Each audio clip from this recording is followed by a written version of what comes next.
habaye iki?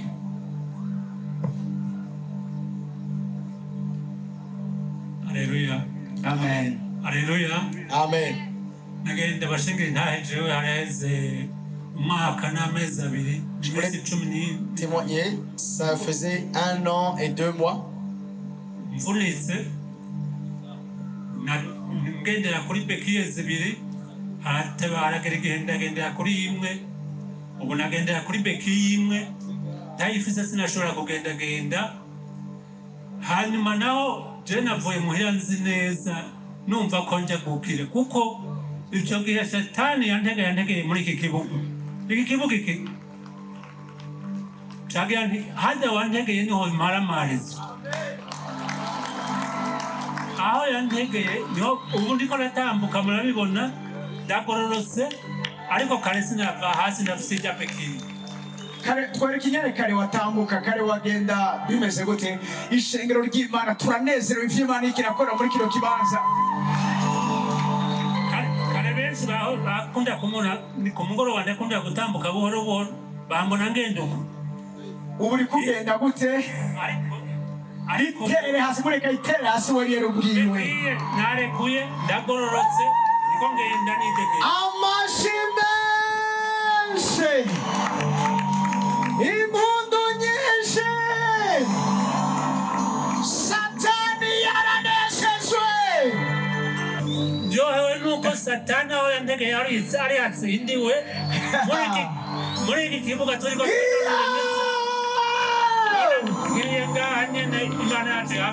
Amashimense ku mwami w'abami.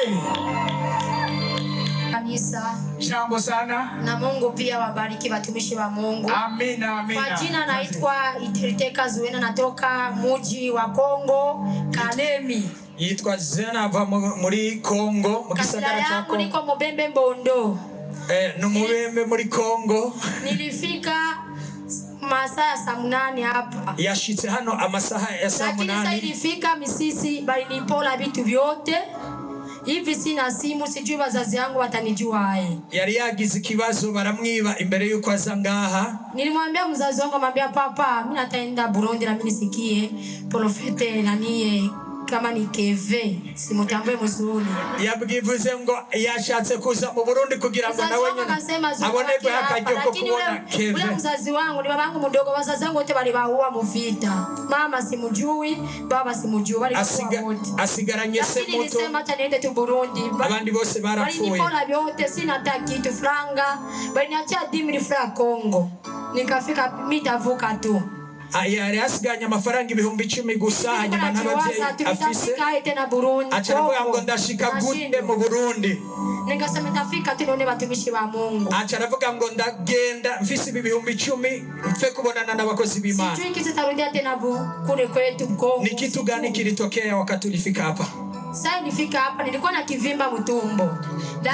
Na maliza miezi 5 niko nacho. Yarafise yaramaze iminsi afise ikivyimba munda. Amezi 5 afise ikivyimba munda.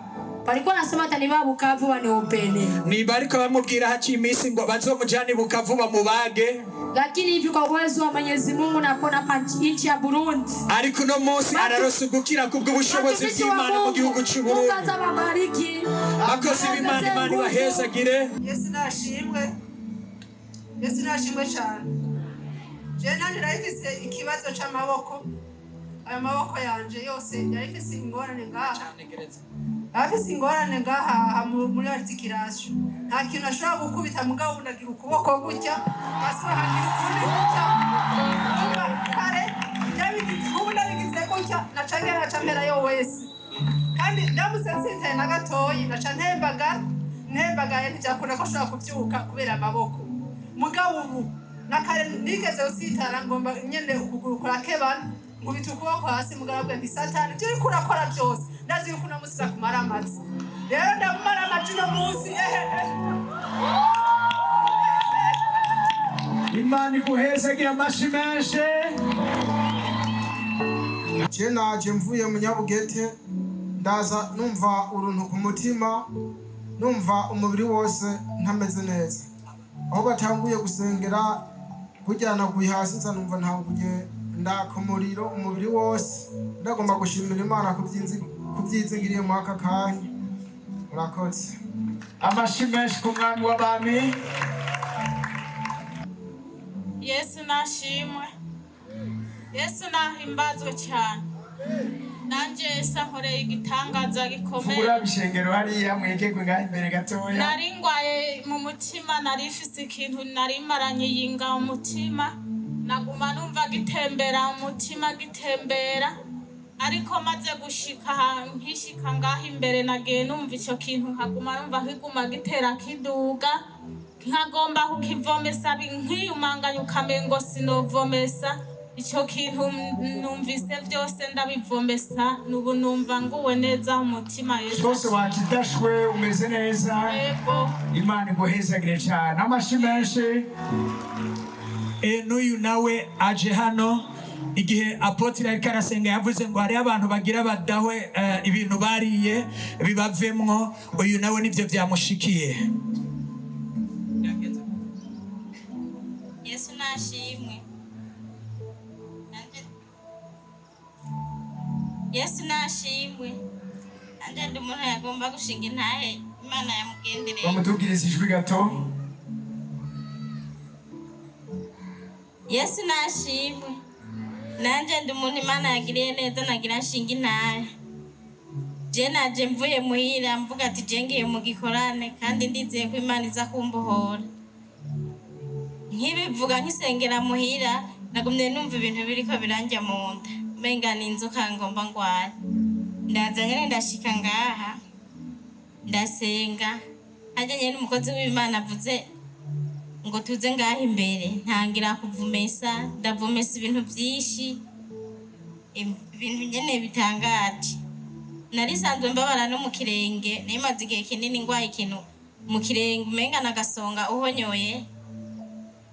Byari byarase guhera, ubu numva meze neza, ndahonyora neza, meze neza. Urashaka kugenda hariya bakabibona utambuka atakirato wambaye?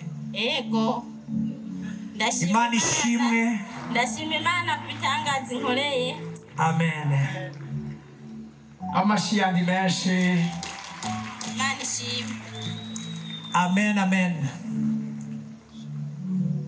Uyu nawe igihe bariko barasenga bavuga ngo bafata aho bagwaye, nawe ngo yarafise ibihute ntiyashobora kwicara, hanyuma bahejeje gusenga yumva aricara, yumva ububabare bwaheze.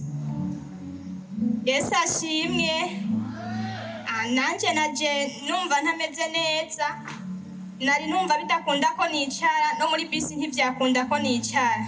Uwo twari kumwe niwe naciye ndamubwira ati burya aho ubona ni hatari, burya gahuzu karahisha ahantu kubura uko ngira sinari kuza mu gikorane. Ariko ndashimira Imana ko yankijije, ubu numva meze neza, nasubiriye ndicara ndumva bikunda.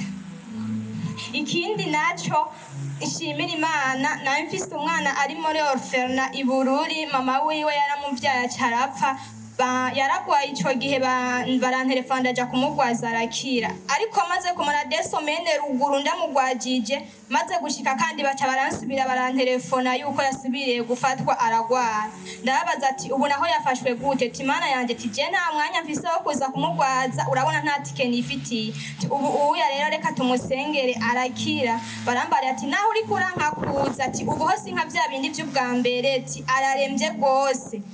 Nukuri byaranyankiye kuko uwo mwana namuboneye ko amarushwa menshi gose. Ubu none bimeze gute? Ariko amakuru mfise nuko numvise umwana yakize, muri je nabyiyumvisemwo, telefone yanje ntabwo yari hafi, naciye ndondera uwundi twari twegeranye ndamutira, ndabatelefona ati ubu Dani Chris ameze gute? Barambarira ngo ejo mu gatondo bashobora kuducura tugasohoka ibitaro. Rero Imana ibampera umugisha cyane. Amen. Amen. Kimugwanya kuronka akazi, yaramaze imyaka myinshi adakora, ariko inyuma yuko hasanga ngo ibicaniro mu kwezi kumwe yararonse akazi, ngo yaramaze gusaba akazi inshuro 82. Rero agomba kubivuga, inyuma yako kazi Imana imugirira neza, no kuwa gatandatu uza afise mariage. Yesu ashimwe. je naraje ngaha muri deuxième édition l'année passée mu bwingo busagutse hanyuma nkuko mwaje kuvyumva nari nacitse intege ntango meze ngisigaye zo mu mutima ndanabwira na Pastor Claude ajya muri intercession namubwira ati nubwo natiko ndasengera muriko muramumva okay ndamubwira ati nubwo natiko ndasengera abantu muri jewe naheze hasigaye ko satana aho ari imwe gusa hamace ngwa hasi mugamwe mwera arambwira ku munsi gira kabiri arambwira ati nturekure ntuhemuke ati ndaje gukora igitangaza ndamubwira ati ibimwe ho ruvuga ko uje gatuteba naramfata ngo misigaranye ati nawe wihute nkuko bivuze turasenga turasamba ivyo bicaniro hariyo aho nari maze gukora atatu hariyo plafond harenze yo mushahara nanahaye n'umutwara apotre ndamubwira ikibazo ofisa aransengera hanyuma imana ikirasambura iyo plafond irabigwiza cyane none irashoboje guteganya mariage sabetse ngo imana iramushoboje no gukora mariage amashimeshi ku mwami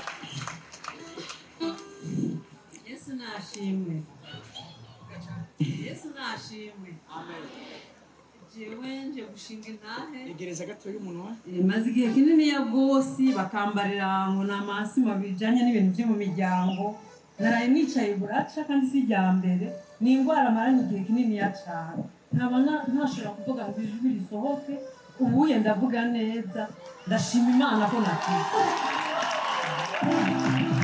umwana wanjye ari ngaha yoshingira intahe kubera mbari ati mama tugende mu bikorara imana iragukitse buri ndashima imana nibaza ko ntazusubira kunanirwa kuvuga kubera byose nasohora imwe mu bikunda n'umwana wanje ari ngaha gusigura Yesu nashimye ubu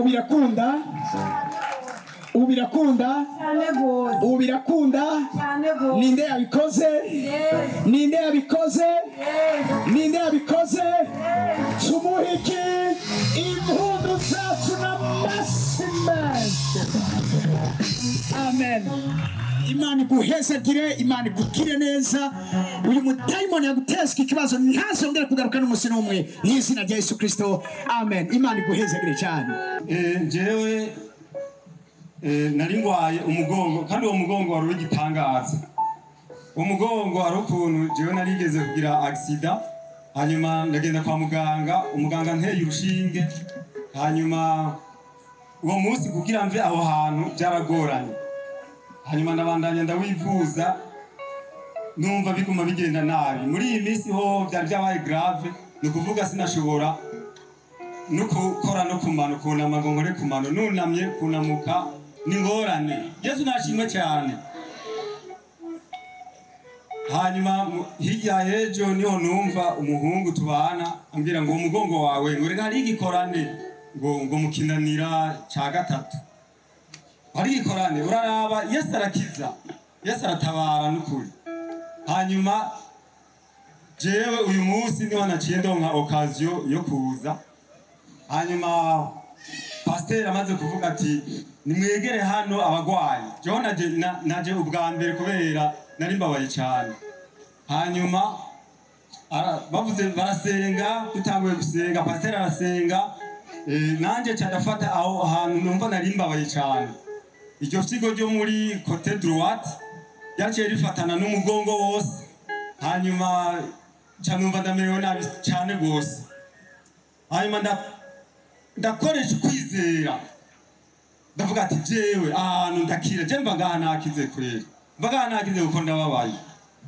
hanyuma baje gusenga pastor hari ukuntu avuze ngo nimwiyumve uwashoboye gukira hanyuma yiyumve jewe naciye ntangura kugira teste sinahora manuka ngo nkore ku mano ndamanuka bukebuke wamanutse gute ndamanuka kandi numva ntanguye numva ububabare butanguye kugabanuka ndamanuka numva nkoze ngaha ndagatazira ndavuga ati mana urakoze mana urabinkoreye cyandasubira kandi ndapima ubu ndumva Yesu yanyegije amen hadi cyubahiro amen amashimeshi ku mwami w'abami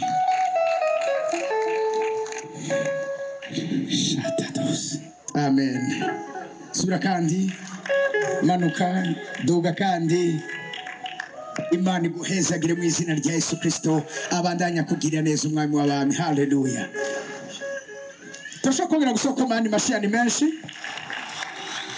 Uko wizera nawe wasubiye mu kibanza wumva umengo ni wakize, urashobora gukira mu kibanza. Hari watwandikiye ejo aratubwira ati shitse muhira nkuko mwabivuze ati nakiriye muhira.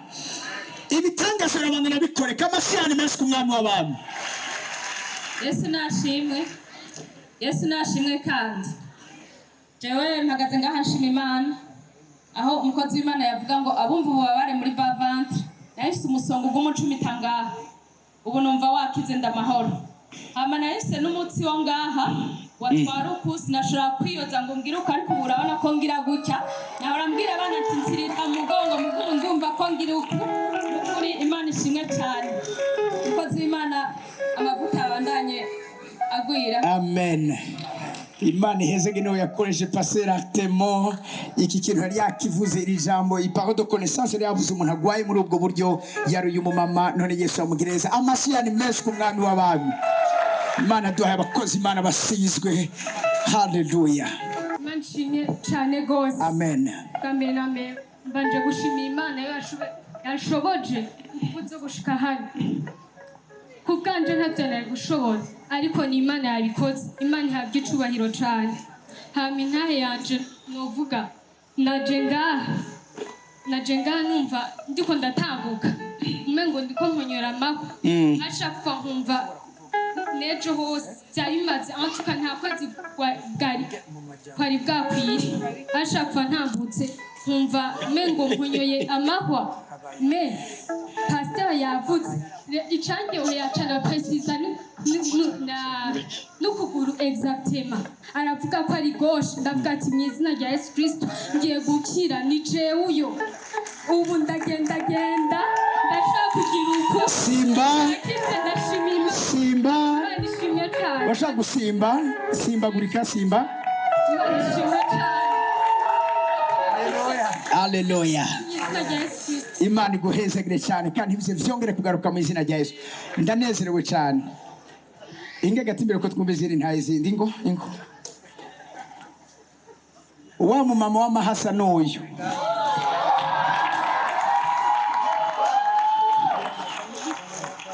babwira icyo Yesu yagukoreye. Yesu ashimwe. Jewe sinari nateguye kuza gushinga intahe kubera nari nabiteguye kenshi sinari bwabishikeko mugabo uno munsi acaramvuga numva sinogenda ntabivuze.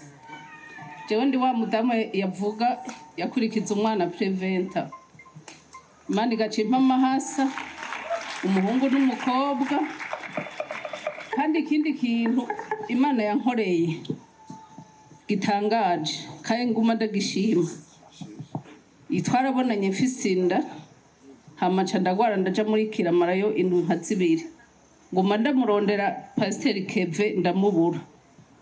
Uwo munsi acara telefone ari mu gitondo arambwira ati nari mu bikorwa byari byangoye ndabwira nti ndi mu bitaro muri Kira. Acaraza asanga uwo munsi niwo munsi nyene bamprogramye kungira cesarienne. Aca ndamubwira nti je baje kungira Cesare. Carambwira ati ndigora ngaruke.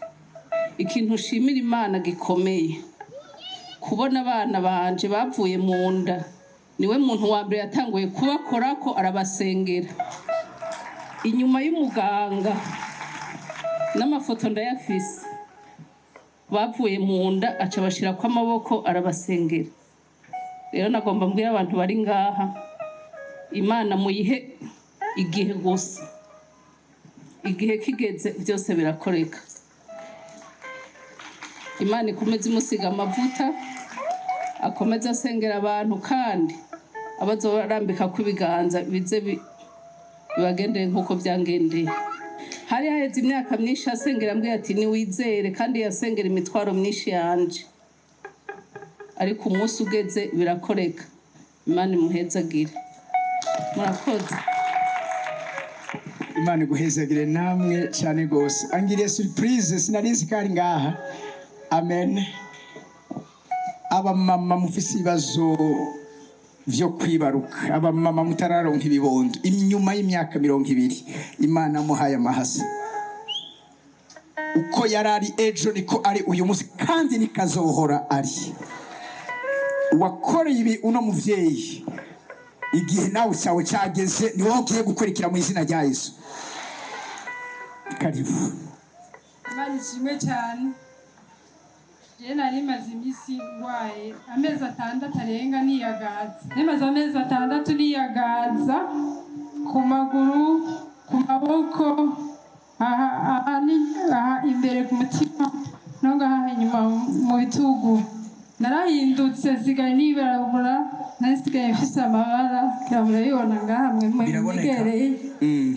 Ubu rero guhera ejo sindasubira kwiyagaza. Nahora niyagaza nkaca numva ndiko ndashaka umubiri, numva ndiko ndasha umubiri wose, ahantu harakomeye rwa ruhande rutoya cyane nko ngaha mu nda no mu mugongo. Aha hose niyagaza narahindutse nirabura no ku maboko no ku maguru no ku maso. Ubu rero guhera ejo sindasubira kwiyagaza. Imana ishimwe cyane. Amen. Imana igwezegere cyane.